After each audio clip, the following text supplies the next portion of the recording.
Okay,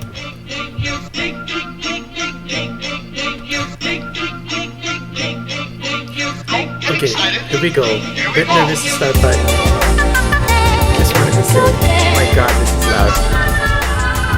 Okay, just turn it down a bit. As you can see, Sleeping Beauty, or is this Snow White? Yeah, it's Snow White. Back in the day, it was something else, man. It was crazy.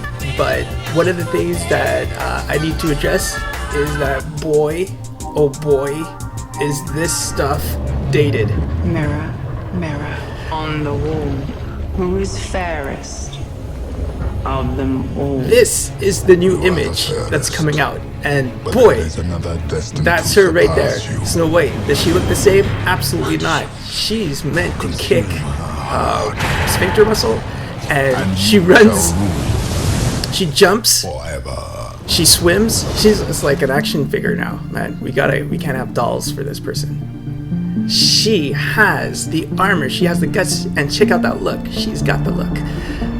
She's gonna be kicking butt. So the image of Disney is different, even for the villains that they had. And they reconstructed the image to have more depth. Who is that woman? Why is she evil, or why is she reclusive, so to say? It's because she went through trauma, and the story's so much better. See that? Well, Disney has these things, and you know, this is a bad example, but I just had to put it because it looks cool, right? This is Beauty and the Beast. She loves the inner beauty of him, and then he transforms into still the stereotypical beautiful prince. And, you know, that's fine by me. But people still had a critique to this. If truly it's about inner beauty, then why couldn't she just love him for the beast that he was? And she touches his hair. It's nice hair, isn't it? I think one of the staples in our culture is one of the bookmarks historically is the movie Shrek, because guess what? At the end of the movie, the girl with the curse had a decision to make, whether to break the curse, and she decides she wants to break the curse, but instead of being a princess human, she becomes an orc. I don't know if it's an orc or a troll or what have you, but that's epic. Disney has to follow up because Shrek was a big hit. There's Shrek 1, Shrek 2, Shrek 3, and there's even spin-offs like Shrek Christmas Special and so on and so forth. So the idea here, is the narrative being corrected? Yes, because people are being critical.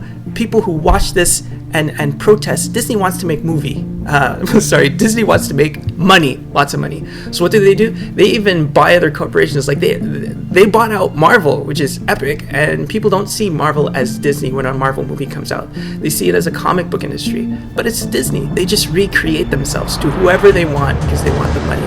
So let's get out there. And let's start critiquing and asking for what we want. Having the girls on one side, who are the old princesses, and then girls on the other side that are the new princesses. I talk to animals and it always impresses. You're just a blonde snowblower in sparkly dresses. That's right, manipulating snow. I'm the best at that game, which means you're under my control, cause that's your stupid name. And who eats an apple a stranger gives ya? And who needs a man to save and kiss ya? I'm savvy, strong, single, and so independent. You're the weakest role model, why I am transcendent. You're a forgotten bygone, yes, time is the cruelest. I'm the newest, the boldest, and literally the coolest. So step aside and hide, go find a cottage to clean. You're one ditzy.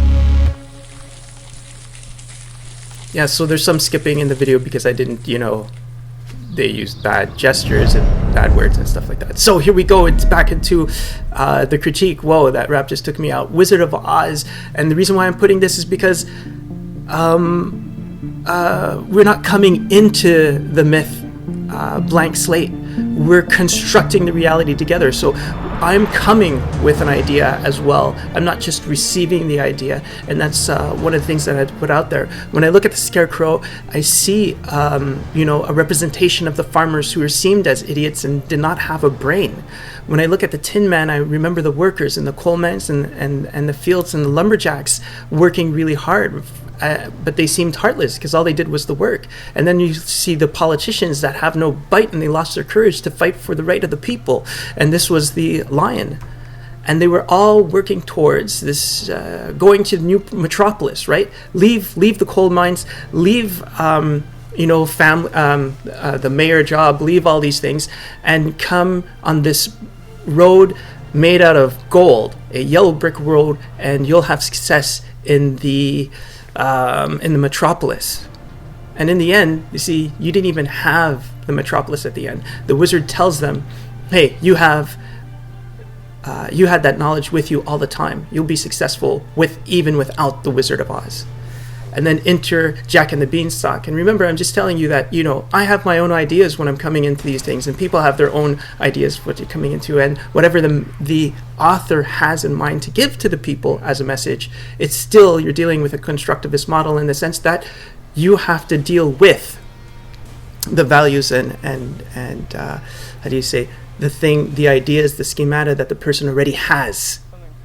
And then you could build on that. But it's not clean slate. And Jack and the Beanstalk, I always see, he has this giant coming this summer, and he's it's a symbol of him taking a shortcut, right? Just this peasant who has these nothing left, just this cow. That's all he has to his name. Takes this magic shortcut straight to the hierarchy, into the clouds, into the giants, right? And these giants, whether you want to call them the bankers or the hierarchy or whatever they are, they come down and they take from the people without consequence, and they leave them in utter poverty. But you could be like Jack and go up and stick it to the man. Let me tell you what I see here.